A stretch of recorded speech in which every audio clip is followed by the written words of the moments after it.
Nous sommes ici pas pour élever un homme, mais pour élever Emmanuel, le Dieu immanent. Il est au milieu de nous et il fait des grandes choses. Pasteur Achille, merci beaucoup pour cette faveur d'aujourd'hui et à travers vous. Je remercie le couple pastoral qui est à l'étranger. C'est par lui que nous sommes ce que nous sommes aujourd'hui. Je vous dis un grand merci, vous tous qui êtes ici réunis, le comité pastoral, le comité restreint et élargi de l'Église, tous les bien-aimés ici présents, mes frères et sœurs, les nouveaux venus qui sont venus nous visiter, ceux qui viennent pour la toute première fois. Que Dieu vous bénisse abondamment. Amen. Je ne sais plus ce que je vais dire. Le pasteur Achille a tout dit. Maman Kavira est venue prêcher et nous avons prié. Mais nous devons écouter la parole de Dieu. Amen. Prenons nos Bibles. Nous sommes dans l'Ancien Testament.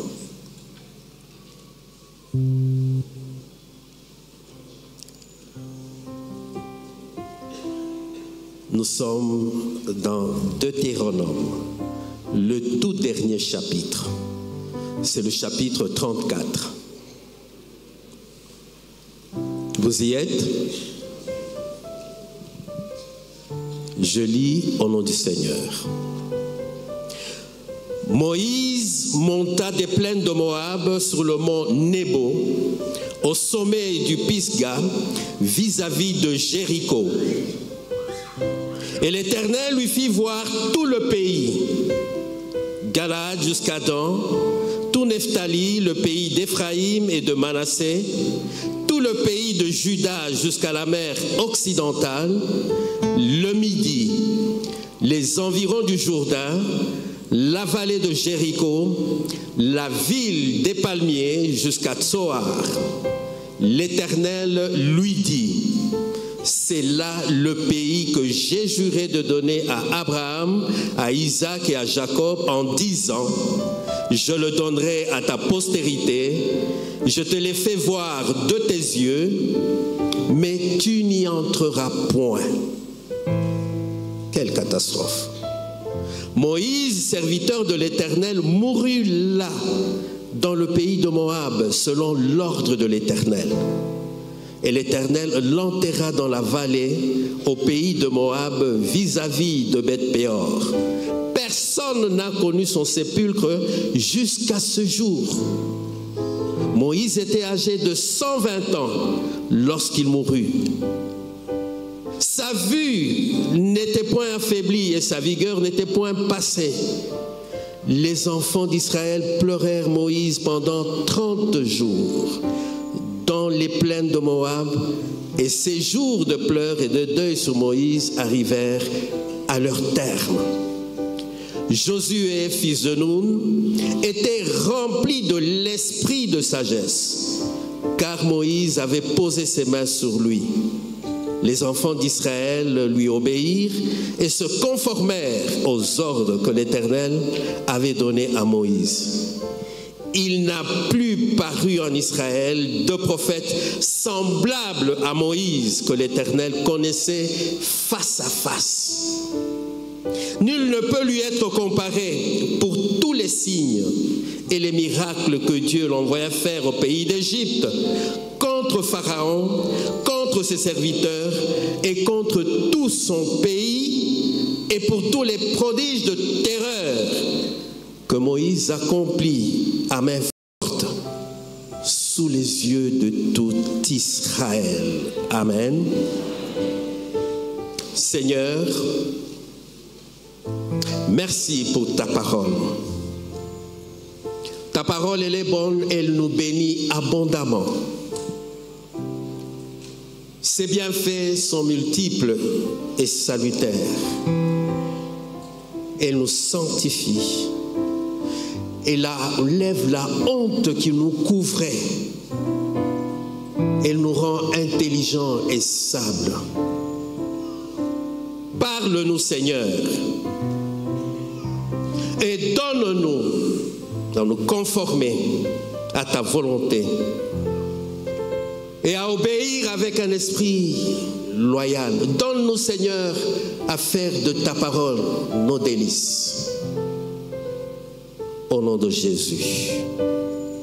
Amen. Amen. Quel est le thème de mon message d'aujourd'hui? Il est très simple. Un tournant décisif pour un avenir prospère. Bien-aimés, avant d'entrer dans le vif du sujet, j'aimerais vous donner les différents contextes de ce livre de Deutéronome que Moïse a écrit à l'intention du peuple d'Israël qui s'apprêtait à entrer dans la terre promise. Nous sommes en train, aujourd'hui, on a parlé beaucoup de la conquête. Le contexte général du livre nous parle de 3 sujets importants. Le premier sujet, c'est l'alliance entre l'Éternel, d'une part, et le peuple d'Israël, d'autre part. Cette alliance est basée sur l'amour de Dieu et sur l'obéissance, sur la confiance placée en lui par son peuple. Le deuxième sujet, ce sont les clauses de cette alliance. Cette alliance promet que l'obéissance sera porteuse de bénédiction et que la désobéissance serait porteuse de malédiction. Enfin, le troisième sujet, nous en parlons régulièrement ici, ce sont les préoccupations de Dieu par rapport à une catégorie particulière de la population. Ce sont les vulnérables de la société. Nous venons de prier pour les malades. Ce sont les vulnérables. Les orphelins, les veuves, vous voyez comment elles se prêtaient et se préparaient déjà pour rendre son mari veuf. L'alliance enlevée plutôt que prévue. Ce sont les handicapés. Ce sont les étrangers. Ce livre est un rappel très succinct de la loi. De quelle manière? À travers les prédications que Moïse donnait. À l'intention de quelle catégorie de personnes? Des générations futures. Nous avons chanté ici, nous sommes une génération. Dans quel but? Afin que la parole soit imprimée dans leur cœur et qu'elles puissent renouveler leur alliance en se consacrant à nouveau totalement à l'Éternel. Et c'est en se consacrant à l'Éternel que les Israélites pouvaient espérer pénétrer en terre promise. Pour faire quoi? Pour conquérir les habitants et y vivre dans la paix et dans la prospérité. Voilà les objectifs que JDC est en train de poursuivre. Nous allons les découvrir. Et notre thème a été tiré dans la dernière section de ce livre qui traite d'un point très important, un transfert de responsabilité. Mais c'est particulièrement dans ce dernier chapitre qui nous parle du récit de la mort de Moïse. Bien-aimé, la mort de Moïse est un tournant décisif dans l'histoire d'Israël.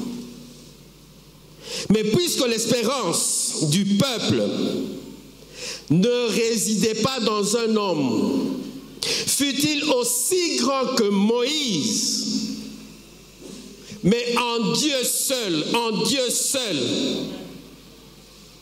un avenir meilleur était ouvert devant eux. C'est en Dieu seul que se trouve que nous devons placer notre espérance pour un avenir meilleur. Et cet avenir pour eux portait un nom. Vous connaissez ce nom? C'est Canaan, la terre promise, le pays promis. Nous sommes dans notre pays et pour eux c'était un pays promis. Mon frère et ma sœur, notre espérance, dis-je, doit être placée en l'Éternel. Amen.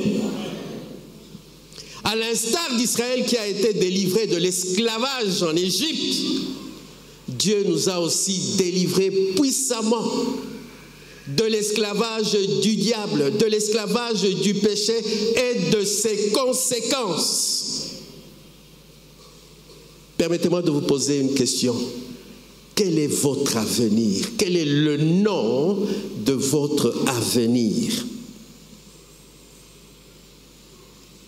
Pas de réponse. Pour répondre à cette question, nous devons relever dans ce texte 3 faits historiques, d'une part, et d'autre part, 4 vérités fondamentales. Ces vérités sont applicables dans nos vies. Nous les appliquons correctement dans nos vies seront abondantes. Notre avenir sera paisible et glorieux. De quelle personne? De celui ou de celle qui est élevé par le Seigneur. Bien-aimés, vous êtes tous élevés par le Seigneur. Quel est l'objectif de mon message? C'est que chacun de nous devons saisir l'ampleur de la mission que Dieu nous confie. Nous devons cultiver une intimité profonde avec le Seigneur. Et nous devons expérimenter la puissance de Dieu à travers toutes les activités, je dis bien toutes les activités que nous accomplissons au quotidien. Ne négligez pas les quotidiens. Maman Kavira l'a dit. Tout ce que le Seigneur vous donne. Mais pour atteindre cet objectif, 2 approches. La première approche, les théologiens, ils savent de quoi je parle. Je ne vais pas utiliser des termes compliqués. Donc cette approche, c'est une étude qui nous fait découvrir les 3 faits. C'est dans la Bible. Ce sont des faits historiques très importants. Le premier fait historique, Moïse aperçoit la terre promise, mais n'y entre pas. Le deuxième fait historique, Moïse meurt et Josué lui succède. Le troisième fait biblique, c'est la conclusion du livre. C'est une conclusion funéraire, ou ce qu'on appelle une épitaphe. Le premier fait historique, Moïse aperçoit la terre promise, mais n'y entre pas. L'Éternel avait ordonné à Moïse de monter sur le mont Nebo et lui fit voir toute l'étendue du pays, de la terre promise. Mais ce qui est surprenant, une chose est surprenante. En considérant là où Moïse était, sur le mont Nebo, il lui était impossible de voir toute l'étendue du pays jusqu'à la mer occidentale ou la mer Méditerranée. C'est de façon surnaturelle, de façon miraculeuse, que l'Éternel le fit voir comme par un temps clair. Bien-aimés, nous ne sommes pas sur le mont en bas, n'est-ce pas? Est-ce qu'à partir d'ici, nous pouvons voir Congo-Brazza jusqu'à l'océan Pacifique? Naturellement, non. Mais de façon surnaturelle, mais de façon miraculeuse. cela est possible. Amen. Par ailleurs, nous devons réaliser que la prière de Moïse, Moïse avait fait une prière. Quelle était cette prière? De voir la terre promise. Cette prière fut exaucée parce que le Seigneur l'avait élevé pour qu'il voie de façon miraculeuse cette terre. Alors que tous ceux de sa génération, tous ceux qui étaient sortis de l'Égypte, ils étaient à combien? 2 millions. Tous étaient décédés sauf 2. Josué et Caleb. Voilà ce que le Seigneur lui avait rappelé. Et nous l'avons chanté, gloire à Dieu. Il lui avait rappelé que même s'il n'était pas autorisé de conduire, lui Moïse, de conduire le peuple dans le pays de la promesse faite aux patriarches Abraham, Isaac et Jacob, Dieu demeure fidèle à sa promesse. Dieu demeure fidèle à sa promesse. Quelle est cette promesse? D'introduire lui-même Israël dans son nouveau pays et de le donner à sa descendance. Bien-aimés, il faut surtout noter, par rapport à Moïse, que le fait de monter vers le mont Nebo, ce fut le dernier grand acte d'obéissance du patriarche. Et une chose est certaine, on peut tout dire, sa mission était accomplie. Amen. D'ailleurs, plusieurs siècles plus tard, là nous sommes dans le Nouveau Testament, encore sur une montagne, qu'est-ce qu'on voit? La montagne de la transfiguration. Qu'est-ce que nous lisons? Moïse, avec Élie, parlait avec qui? Avec Jésus-Christ. Moïse, ce sont les disciples. Combien de siècles après? Lisez les Écritures, vous allez comprendre. La montagne de la transfiguration.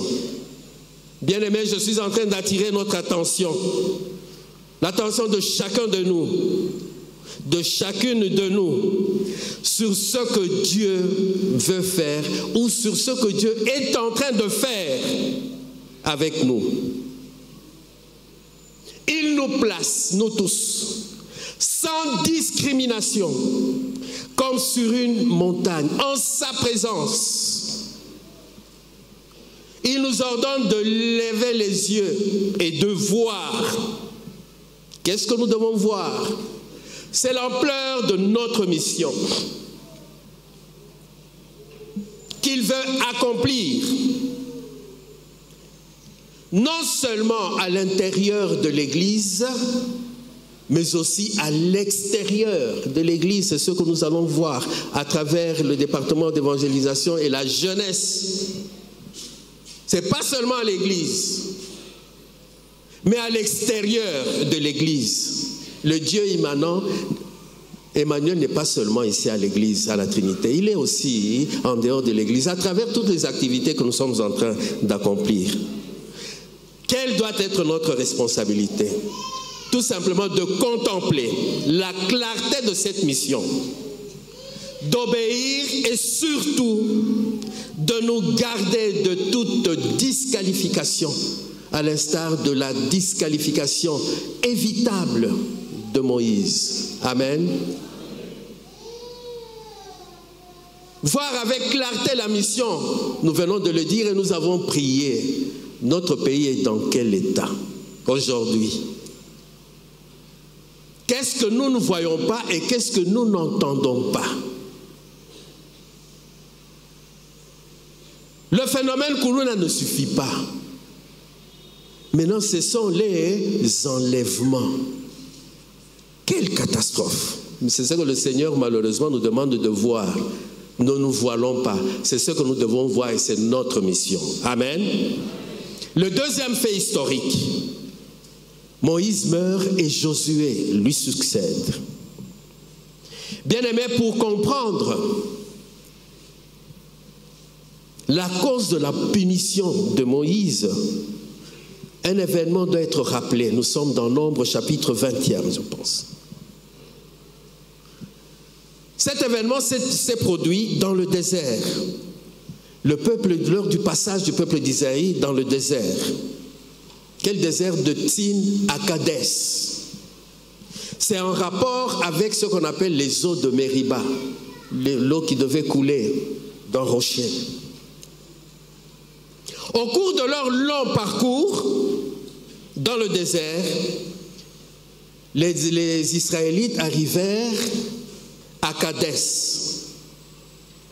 À Kadès, était une oasis très bien arrosée, comme le plateau de Batéké. Mais à leur grande déception, à leur grand étonnement, ils la trouvèrent complètement asséchée. Quelle sera la réaction? Vous quittez l'Égypte où, entre guillemets, vous étiez très bien, vous mangez très bien. On vous amène au désert où c'est sec. Voilà comment ils avaient réagi. Ils se soulevèrent contre Moïse et son frère Aaron. Et ils lui reprochèrent: pourquoi tu nous as fait sortir de l'Égypte où nous étions bien pour nous amener dans ce lieu aride et nous exposer à la mort? Quelle ingratitude! Comme d'habitude, en pareille circonstance, que faisait Moïse? Moïse cherchait conseil auprès du Seigneur en tombant face contre terre. L'Éternel lui ordonna quelque chose: de prendre sa verge et de parler au rocher. Et il lui promit que le rocher donnerait de l'eau, assez d'eau, pour tout le peuple et leur bétail. Bien-aimé, l'Éternel ordonna à Moïse de parler uniquement, de parler au rocher. Et l'eau coulerait de façon miraculeuse. Quelle était l'attitude de Moïse? À cause des reproches de ton père, de son peuple, Moïse était en colère et impatient. Il frappa 2 fois le rocher. C'est ce qu'on lui avait demandé de faire. C'est ce qui nous arrive aussi de faire. On a de parler, vous vous frappez. Il frappa. Le fait de frapper, ce geste-là, qu'est-ce que ça signifie? Ça veut dire qu'il voulait attirer l'attention sur son autorité. Manque d'humilité. Et si l'eau avait coulé, ce n'est pas à cause des efforts propres de Moïse. C'est la grâce bienveillante de Dieu pour bénir miraculeusement tout le peuple. Amen. C'est la grâce. Et quant à Moïse, voilà, malheureusement, il se fut refusé l'entrée dans le pays promis.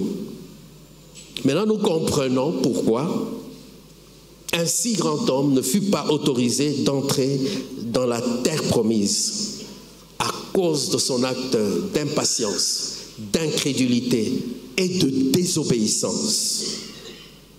Néanmoins, gloire à Dieu, et ceci est très important. Comment il mourut? Il mourut dans la foi et honoré par le Seigneur. Amen. De quelle manière? Nous l'avons lu, il faut le répéter. Il fut enterré par l'Éternel lui-même au moyen de ses anges. Il ne permit à personne d'assister à son enterrement. Et jusqu'à ce jour, quelles que soient les fouilles archéologiques, jusqu'à ce jour, personne ne sait où est la tombe de Moïse. C'est une bonne chose, sinon ça allait être un lieu d'adoration. Moïse était si unique qu'il passa ses derniers moments sur la terre dans une intimité très profonde avec Dieu. C'est ainsi aussi qu'à l'âge, il avait quel âge? 120 ans. Qu'est-ce que nous avons lu? À 120 ans. Qui a 120 ans ici? Il était en très bonne santé. Il était très vigoureux. Et sa vue était très bonne. Moi, j'ai des lunettes. Et la plupart d'entre vous, des lunettes. Même pour lire ici proche, lunettes. 120 ans. Lui, il voit très bien. Et après sa mort, les enfants d'Israël le pleuraient pendant combien de jours? 30 jours. Alors que normalement en Israël, pour un membre cher, c'est 7 jours. L'équinoxe, c'est combien de jours? Pas de réponse, hein? Avant de mourir, chose importante, Moïse imposa ses mains sur Josué et ce dernier, nous avons lu, fut rempli de l'esprit de sagesse.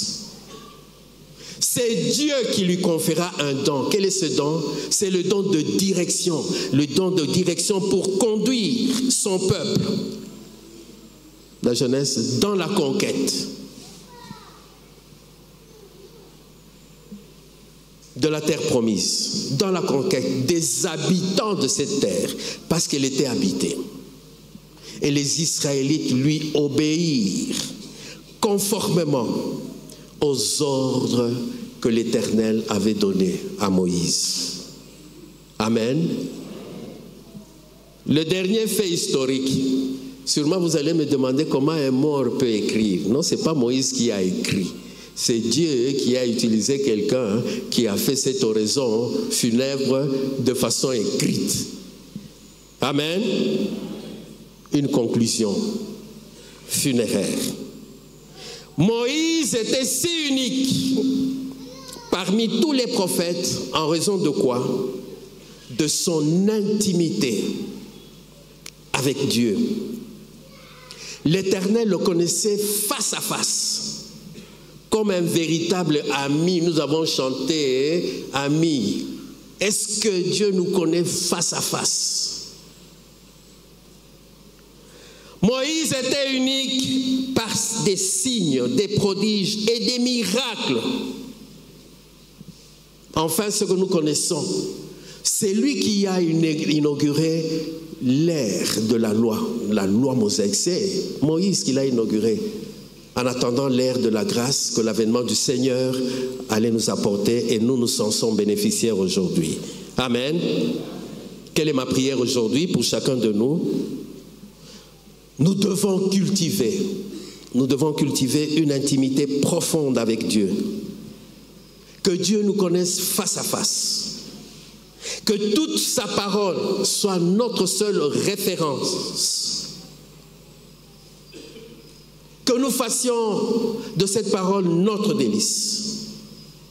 Et que toutes nos activités, puisque nous avons dit que Dieu est au milieu de nous, Emmanuel est au milieu de nous, que toutes nos activités manifestent sa puissance par des signes. Amen. Voilà les faits historiques. Chacun de nous a retenu, chacun de nous peut tirer une interprétation. Mais je vous propose une deuxième approche, c'est une méditation. En fait, après cette étude, quelles sont les vérités sur la mort de Moïse que nous pouvons bien interpréter? Il y a 4 vérités très importantes que nous pouvons relever. La première, c'est une bonne vision du monde pour la mission. Nous devons avoir une bonne vision du monde. Ça, c'est pas du... Le monde, nous cherchons le monde. Les États-Unis, le Canada, non, non. C'est d'abord tout autour de nous. Pas plus loin, ici à Rigini. Ça commence d'abord là-bas. Une bonne vision pour la mission. La deuxième vérité, c'est une communion intime avec le Seigneur. La troisième, C'est l'œuvre du Seigneur en nous, chrétiens. Et enfin, la dernière, c'est la manifestation de la gloire de Dieu. Bien-aimés, la connaissance de ces vérités et de leur mise en pratique peuvent déterminer un tournant décisif aujourd'hui dans nos vies, à l'intérieur de notre Église et particulièrement à l'extérieur, où le Seigneur nous envoie, nous tous. Mon frère et ma sœur, le Seigneur nous a élevés. Ces vérités doivent être bien comprises pour une interprétation qui soit conforme à la volonté. Quand on étudie très bien, on fait, comme disent les théologiens, une bonne exégèse, une exégèse objective, l'interprétation est solide et stable. Première vérité, je vais aller très vite, avoir une bonne vision du monde pour la mission. Nous l'avons vu pour Moïse, on ne va pas y revenir, il avait une très bonne vision du pays, de la promesse. Il a accompli sa mission, mais il y a plusieurs choses que nous devons relever de la biographie de Moïse en ce qui nous concerne. Je disais que nous devons avoir une bonne vision du monde. Qu'est-ce qui caractérise notre monde aujourd'hui? Nous les Congolais, c'est la tradition, la vision traditionnelle, caractérisée par la peur des esprits, des démons, des sorciers. Oh, nous sommes des animistes. C'est une vision qui n'est pas biblique. Amen. Vous dites Amen, mais quand on va sortir d'ici, attendez, quand on va dire chassons les démons, le feu, on envoie le feu sur des gens. C'est ce que Dieu a dit aujourd'hui, équilibrons. Amen. La deuxième vision, c'est la vision scientifique. Plein des hommes de science ici. Très haut niveau. La science est là. D'abord, ils considèrent ce monde-là, non, c'est un monde exclu, ça n'existe pas. Nous, c'est la raison. Sans preuve, on ne croit pas. L'irréel n'existe pas. Mais il faut une bonne vision du monde. La bonne vision du monde, elle est biblique. Dieu nous montre exactement quels sont les problèmes qui sont dans notre environnement. Notre pays, les problèmes sont complexes. Et notre mission doit être bien comprise, bien-aimés.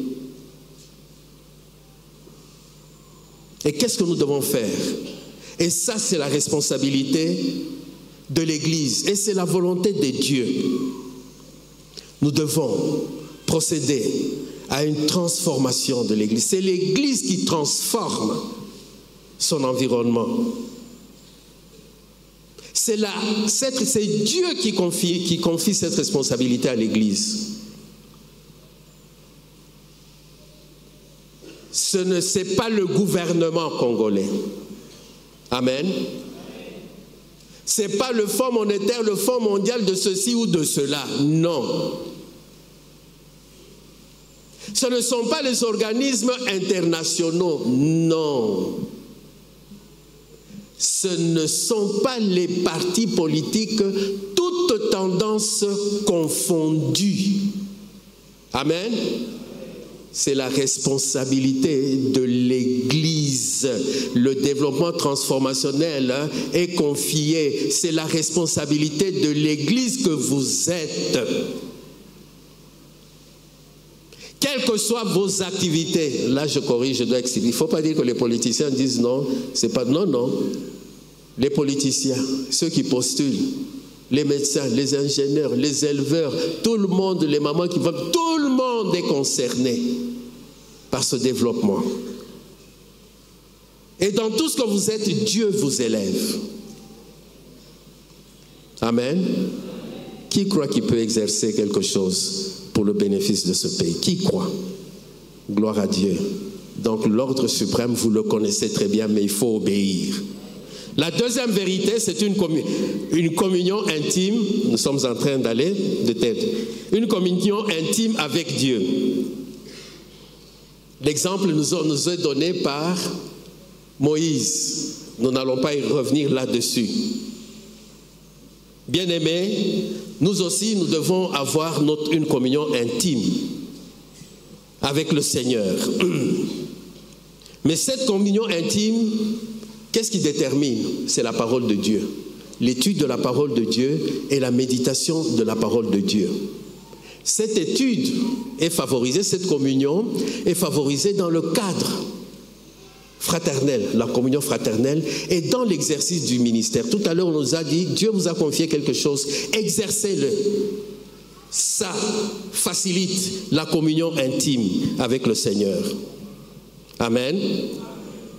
Et celui qui agit comme ça, les résultats sont probants. Et quels sont ces résultats? Je le répète, c'est une conduite qui est purifiée de tout péché. Nous devenons sages, nous devenons intelligents. Nous marchons dans la lumière et dans la vérité. Et de progrès en progrès, nous aurons du succès dans toutes nos activités pour la gloire de Dieu.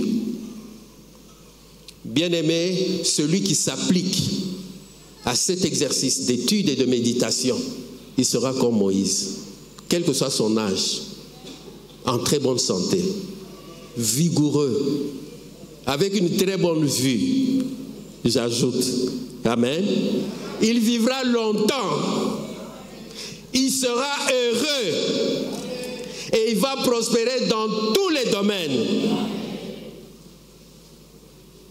Quels que soient les obstacles, quelles que soient les épreuves inévitables, chemin faisant. Bien-aimés, c'est Dieu lui-même qui nous appelle à cette communion. Je ne vais pas relire les deux passages importants, on n'a plus le temps. Voilà pourquoi il avait donné des paroles d'encouragement à Josué. C'est Dieu qui a encouragé. Josué chapitre 1er verset 8e, vous connaissez, je ne vais pas vous demander de répéter. Et plus tard, il y a un psalmiste dans le premier livre du psautier, le tout premier chapitre, les 3 premiers versets. Heureux l'homme, tout parle de cette parole. Tout ceci pour dire quoi? Bien-aimés, vous êtes élevés. Dieu attend de vous honorer, de nous honorer dans toutes nos activités. C'est un grand avantage pour nous parce qu'eux, ils n'avaient que l'Ancien Testament, la loi, les prophètes, les écrits ou les psaumes. Mais nous, nous avons aussi les écrits apostoliques, toute la Bible. Donc, nous avons une grande responsabilité. Amen. Troisième vérité, c'est l'œuvre du Saint-Esprit. Très rapidement, ceux qui ont eu le cours de pneumatologie comprennent très bien que nous avons besoin de l'œuvre du Saint-Esprit. Josué avait reçu l'esprit de sagesse et un don particulier de direction. Le Saint-Esprit, dès notre conversion, nous régénère. Il habite en nous, il nous baptise, il nous scelle de façon simultanée, instantanée, une fois pour toutes. Et tout le restant de la vie, il nous remplit. Il nous guide, il nous instruit et il nous revêt de puissance. Par ailleurs, il nous donne des dons. Bien-aimés, tous ici, vous avez des dons de la part du Seigneur. Et quand nous faisons la classification, vous allez voir que tout tourne autour de 3 choses. L'enseignement. Les enseignants sont là, c'est la parole. Les dons de puissance. Qu'est-ce que cela traduit? Guérison miraculeuse comme on l'a vu aujourd'hui. Ce sont les signes. Enfin, la miséricorde. La miséricorde. La miséricorde pousse les gens à utiliser leurs ressources pour les bénéfices de ceux qui souffrent. C'est ce que nous faisons. Et le Saint-Esprit agit de cette manière-là, de façon permanente. Il nous a accordé des capacités spirituelles, des capacités acquises et naturelles. C'est pour faire quoi? C'est pour sa gloire. Bien-aimés, si nous sommes des véritables témoins, Trinité, sommes-nous des véritables témoins? Amen. Qu'est-ce qui caractérise notre véritable témoignage pour le bénéfice du royaume de Dieu? 3 choses. La parole, les œuvres, accompagnées des signes. Si vous lisez les actes des apôtres, aujourd'hui je préfère les appeler les actes du Saint-Esprit, ce qu'accomplissaient les croyants de la première église, l'église primitive, c'était caractérisé, s'appuyer sur la bonne nouvelle, sur la parole. Et à travers les œuvres, on voyait des signes. Bien-aimés, c'est ce que le Seigneur attend de nous aujourd'hui, nous de la Trinité. Amen. Dernière vérité, c'est la gloire de Dieu pour terminer. Mais comment la gloire de Dieu va-t-elle se manifester? C'est lorsqu'on est assis là, à un endroit, jour après jour, à ne rien faire. Non. Dieu veut manifester sa puissance, sa gloire, à travers les opportunités qu'il nous donne. Et les opportunités qu'on nous donne, à travers tout ce que l'Église organise, peuvent constituer une étape décisive pour un avenir glorieux, un avenir meilleur pour chacun de nous. Dieu veut que nous ayons une vision claire de notre mission dans notre milieu. N'allons pas ailleurs dans notre environnement. Nous devons apprendre à bien voir. Et Dieu nous le montre parce que chaque jour, nous voyons ce qui se passe. Nous entendons, nous lisons les réseaux sociaux et nous découvrons ce qui se passe dans cette ville et dans notre pays. Par conséquent, une communion intime avec Jésus est l'œuvre du Saint-Esprit agissant en nous de façon permanente. Nous sommes vivement recommandés. Bien-aimés, c'est la volonté de Dieu et non la volonté d'un homme. Ensuite, Dieu veut se glorifier à travers tout ce que nous faisons à l'Église et en dehors de l'Église, à travers toutes les capacités qu'il nous a données, spirituelles, acquises ou naturelles. Il veut se glorifier. Je le répète, par des signes. Enfin, quel est le but ultime de Dieu? Quel est le but ultime de Dieu? Shalom. Shalom. Shalom. J'espère que nous comprenons ce que signifie shalom. Amen. Gloire à Dieu. Ça veut dire ceci.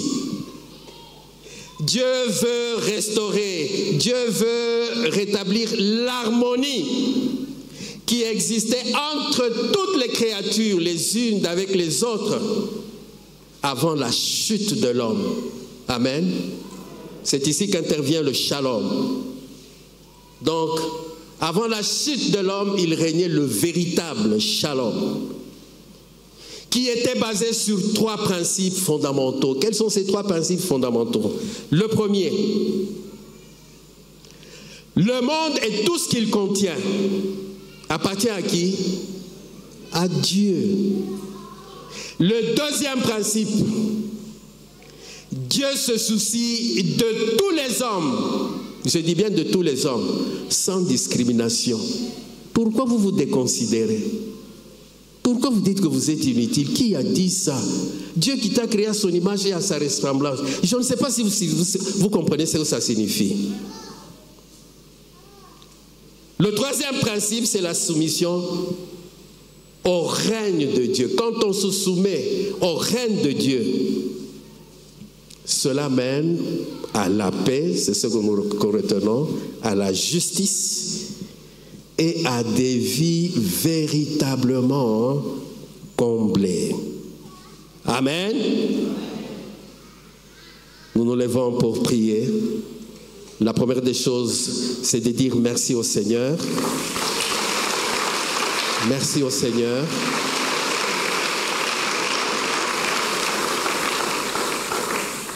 Mais avant, si cette parole vous a concerné, la première des choses que nous devons faire, c'est de nous regarder dans le miroir de la parole. Qu'est-ce que le Seigneur est en train de me dire, ici présent? Prenons l'aspect négatif de Moïse. C'est une façon de dire. Il a été désobéissant à un moment de sa vie, mais nous voyons ce que le Seigneur était avec lui. C'était son ami. Quelle est cette personne ici a eu à parler avec le Seigneur comme Moïse? Quelle est cette personne à qui le Seigneur lui a dit, monte ici, je vais te couvrir de la main, je vais te montrer ma gloire, quand je lève de main, tu me verras de dos. Quelle est cette personne? Quelle est cette personne à qui le Seigneur a confié la loi qui nous montre ce que nous sommes, notre péché qui nous conduit, qui nous oriente vers le plus grand Rédempteur, le puissant Rédempteur? Quelle est cette personne? Bien-aimés, si vous êtes là, il y a quelque chose qui ne glorifie pas le Seigneur. La honte vous couvre. Vous avez attristé le Saint-Esprit, ça nous arrive. Vous êtes sous discipline, où que vous soyez. L'amertume vous remplit le cœur. Une bonne parole pour vous. Dieu n'a pas dit qu'il n'est pas votre ami. Il vous a créé à son image et à sa ressemblance. Tout ce qu'il peut faire, c'est de vous nous restaurer. Nous avons prié pour le malade, gloire à Dieu. J'aimerais que nous puissions nous lever et que nous puissions rendre grâce à Dieu. Et que nous puissions rendre grâce à Dieu.